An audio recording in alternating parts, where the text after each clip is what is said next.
guys, welcome back to my channel.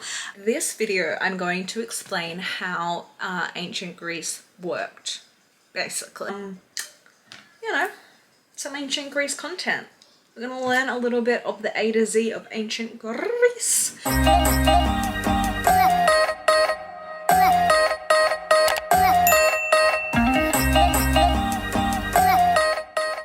If you don't know, I have a Patreon history class page, and so every 12-ish weeks we do a new topic, which we cover an ancient civilization. The first civilization that we have been covering is ancient Greece. So I wanted to kind of do a YouTube version of ancient Greece that is a little bit more is a little simplified. It's got all of the slides that I use that I take a lot of effort to make very pretty in my Patreon. I will be getting printed into books, and that wants to have a beautiful little book that they can have in their collection. I'm kind of wanting to print them in a similar way to this Michelangelo book that I got from the Sistine Chapel. It's, you know, yay thick, and it's got beautiful, like, glossy pages. Yeah, that's my ideal situation. I've got a couple of printers that I'm testing out at the moment. So whenever you're referring to ancient Greece, or whenever I'm referring to ancient Greece, I'll often have people be like, that's not Greece, that's like Crete, for example. Crete is an island. It was a part of the Greek Empire. It was its own polis. So what polises were basically city-states. So every single Greek island or polis had their own hierarchy, their own laws, the way that they ran things. And by the end of the Greek Empire, we really start to see a huge division between the way that different places ran themselves. For example, in Athens, it was a democracy. We'll get to that later. They valued culture and philosophy and thinking and all that jazz. But their women were, you know, not really considered human beings. They weren't considered, they weren't able to hold assets and anything like that. And then at the very same time, we have Sparta, who's this militaristic society. They essentially practice infanticide. They have this very, very, very strict, you know, die or have no honor type vibe. But their women had complete freedom in Sparta. They ran the joint. They were able to hold assets, and essentially the men were off fighting so much of the time that they had to be the ones to do stuff. So we see these Greek polises, these Greek areas growing very differently. And then by the end we have the Peloponnesian War, which is them clashing. Skipped over a whole bunch of stuff, which is like the foundation of like the Greek mindset and how that sort of shows up today, and it's important in Western culture because we kind of derive from that. Anyway, I've skipped over a whole bunch of philosophers and stuff. Again, go to the Patreon for that. So the reason and importance of the polis is it's not just to explain a city. It's not what they just called the city, the capital city or whatever. It's not just a place. The polis was more than that. It was, in want of a better word, it's kind of like, you know how home has a feeling? And it's like you're talking about a house, right? but it's a home. It has this emotional or like almost spiritual aspect about it, in a similar way that's how Polis was looked at. Okay, so now that you know that, let's talk about two of the big players, Athens and Sparta.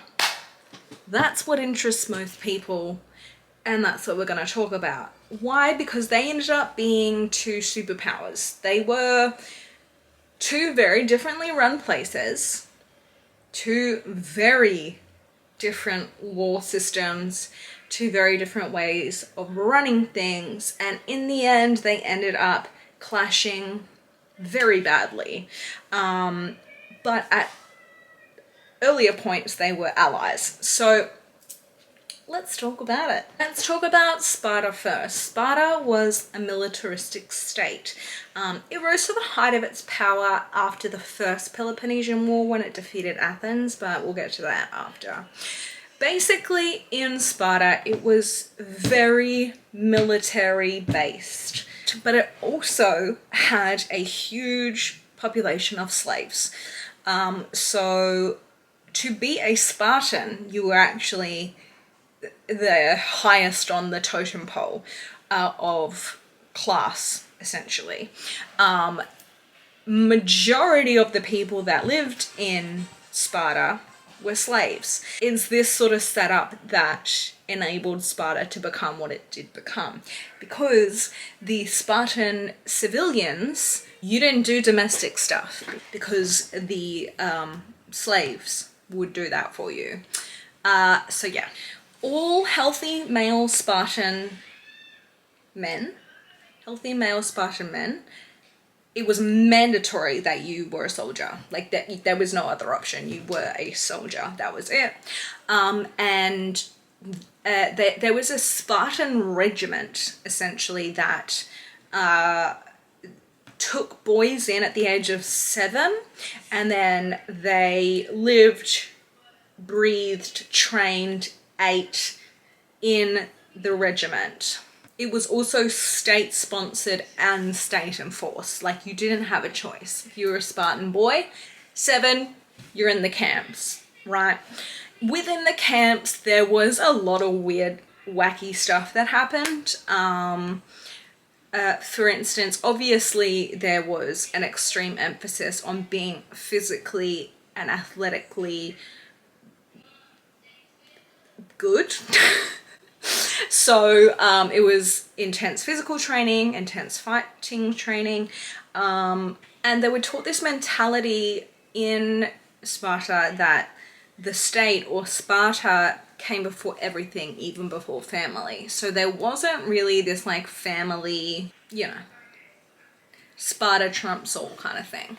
Spartans were outnumbered by the helots or the slaves, and so there was always this keep them in their place, I guess, this fear that they could like clam together and overthrow the Spartans. So it was very much tradition to physically abuse the slaves so that they were not capable of overthrowing. So these boys to men, 7 to 30 years old, are living in these austere conditions. Food was kept scarce, not only to keep them physically in like a caloric deficit so that they were like in peak condition, but also to make them hungry and to probe them to steal and to fight each other and to like bring out that side in the boys. So like oftentimes the trainers would provoke the boys in the camps to fight one another, to steal food. They would still be punished, but like they were also egged on to do it. Common to maybe think that the Spartans were raising individual soldiers and they were like, you know, military trained, but that's actually not the fighting style of the Greeks. They fought in a phalanx formation. So basically, to summarize, there were the hoplites, which were the soldiers, and they had body armor and shields. So your shield would interlock with the next person's shield, creating this like wall of shields, which was called the Hoplite Phalanx, or like basically they would just stand in a line. And then they would have spears pointing upwards. So you'd basically, like as a soldier, you'd be holding this shield and holding a spear either pointing up or out. Then you'd also have a sword as well. Spartans specialized in that style of fighting, and it was extremely effective for a very long time, until, I guess, more advanced war strategy came along. The opponents that they were facing had made shields out of like weaving, like they weaved shields.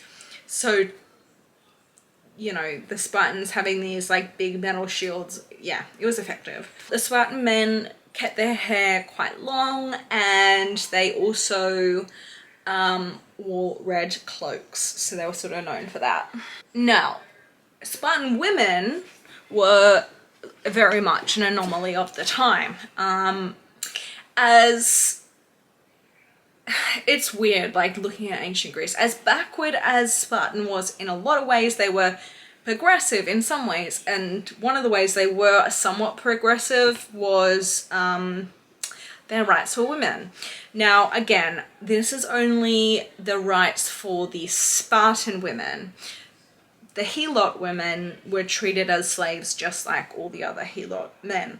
Now, because there was this huge slavery in Sparta, the women did not need to do domestic duties because that was all done by the Helot. So the men were in these military camps, and the state mandated that the women were educated too. So the women were extremely educated. They were trained in fighting as well, and it was valued to be athletic. So Spartan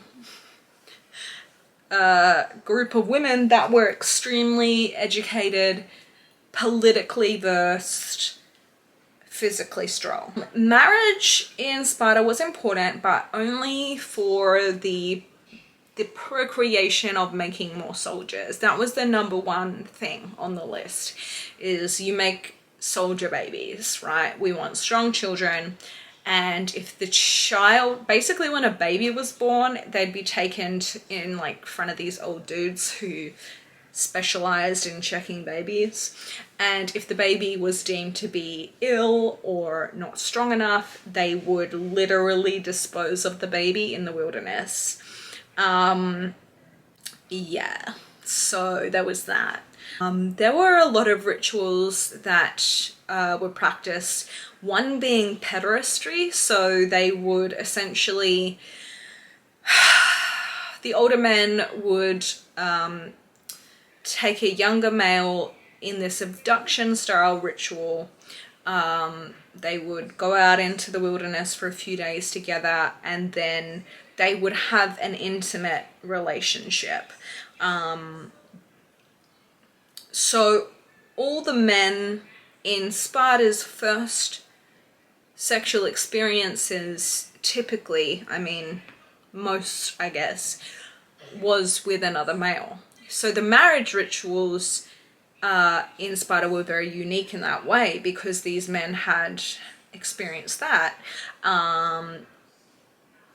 When they were married to a woman, the female would cut off all her hair and dress like a young boy. She would also like go into a dark room, and they would do this kind of abduction ritual similar to probably what the male would have experienced in his past. And yeah, basically the women did that to be less intimidating to the Spartan men. when I first heard that, I was like, what on earth? Like, now sort of understanding what these boys would have been subjected to, I understand it more now. If your first sexual experiences were what they were for these ancient Spartan men, it makes sense, I guess. Anyway, it's a very strange and hard to navigate and articulate, especially on the internet. I think it is important to speak about though, because like, if we don't speak about the yuckier parts of history, then like, who will? Just because it happened does not make it okay by any means, right? Let's just remember that. Also, married couples typically lived apart at least until the male was 30. He still was required to live at the barracks, and he would only be able to see his wife by sneaking away at night.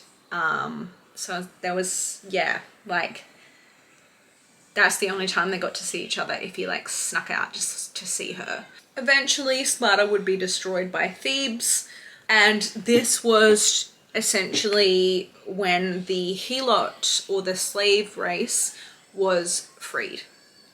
So yeah, it was a catastrophic defeat of Sparta, but the slaves were finally freed after hundreds of years of being enslaved by the Spartan people. So yay for the helots.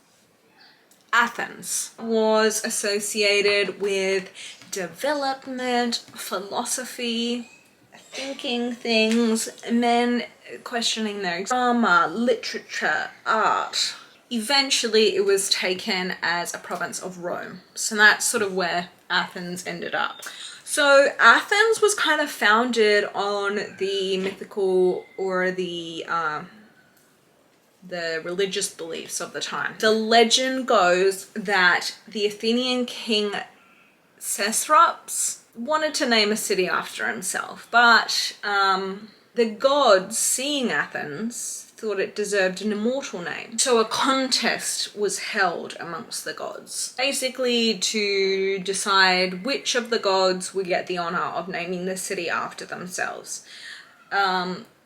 Poseidon struck a rock, and as the water gushed forth, he assured the people that they would now never suffer a drought. Athena was next in line, and she dropped a seed into the earth and sprouted an olive tree. The people thought that the olive tree was more valuable than Poseidon's waters because the water was salty. Athena was chosen as the god that won the naming contest. It is written by Robin Waterfield, actually, that the myth may reveal a long-forgotten historical event. The ancient Greek name for Athens is a plural word, because once there were several villages which came together under the auspices of the goddess Athena, the communities of Athena. As it were, if the chief deity of one of these original villages was Poseidon, the myth reflects his losing out to Athena. Why is this important? Well, the myth was later kind of used as an excuse to justify the second-class citizen status that Athenian women had the unfortunate burden to bear. How they the way they manipulated this myth, you would think because Athena was a woman and she was picked first, that like women would be first class, but no. They were second class citizens because they wanted to make sure that Poseidon's wrath, that they didn't provoke Poseidon anymore. Then they needed to make sure that that didn't happen. So to turn away his wrath on the city, they didn't record women's births. They didn't give women political voice. They basically were denied civil rights outside of a few religious things, few religious activities. So yeah, doesn't make much sense to me, but its history. Athens did not have a king. Nay, they had a very early version of democracy, and I put it in inverted commas because it was not really democracy the way that we probably consider it democracy. I mean, in saying that, it's probably quite similar to our modern day where the people with the most money kind of manipulate things to go the way that they want it to go. Pretty similar back then. You know, human beings are pretty predictable. Slaves were held in Athens and they made up a quarter of the population. While they had some version of democracy, it was not like it was today. You could only vote if you were a citizen, if you were male, if you were over 18. So basically it was a democracy, but only the men with money voted. So, you know, basically most of the population wasn't able to vote. Over time, we have laws being written down, and, you know, that was happening, and there became this really large divide in wealth. So landowners would kind of ensnare the poorer farmers into debts, mortgages. That's not what they were called back then, but like, sound familiar, anyone? When they had these big debts that they couldn't pay back, they would take them as slaves instead. Prostitution was legal. That's a fun fact. Unfortunately, practices like pederasty and whatnot were very much alive in Athens as well. Also, it's very hard to talk about sexuality back then with our modern concepts of it, because any term that I use won't necessarily be correct, but there was a fluidity. I don't think you back then would state, oh, I am straight, I am gay, I am bisexual, I am da-da-da. It was more just sex was sex regardless kind of thing. At least that's how I interpret it. But there was drama and there was scandal. The golden age of Athens was in about 425 BCE. No external war. Persia was not, you know, gunning at it. They were at peace with Sparta, which was for a little while, was nice. That's really when we see this like huge surge in philosophers, art, the arts in general, because obviously they were in this like peaceful zone, the golden age. Essentially, the might of the Athenian Empire created an arrogance in the policymakers, and then basically them and Sparta, things got heated, Peloponnesian War, you know, etc., etc. Marriage rites in Athens were arranged between the groom and the guardian of the bride, because remember, we're talking about Athens, the women could not speak for themselves, so they had a guardian, which was a male, and he would then arrange it with the groom. The Kyrios, or the guardian, would announce that the daughter or whatever was to marry. The suitors would compete against one another for the particular woman, and they would bring gifts and sing songs and do games and, you know, try to be the best, so that they could impress the guardian, and the best suitor would win the woman. Basically, the marriage was the groom and the guardian. They'd shake hands, they'd say ritual phrases, and basically the actual marriage was the guardian saying, I give you my daughter to sow for the purpose of producing legitimate children. which was sent to the groom, and he would respond, "I take her." They also practiced dowries. It's sometimes just so hard reading history as a woman. Anyway, I hope you enjoyed this very speedy overview. All of these topics, like because we covered the Minoan and the Mycenaean, which is the like pre-Greek history, all the way through to we're now at the Peloponnesian War. We've gone in depth like over the course of I think like 8 weeks. So I've just tried to like smush the most interesting parts of 8 weeks worth of history into a video.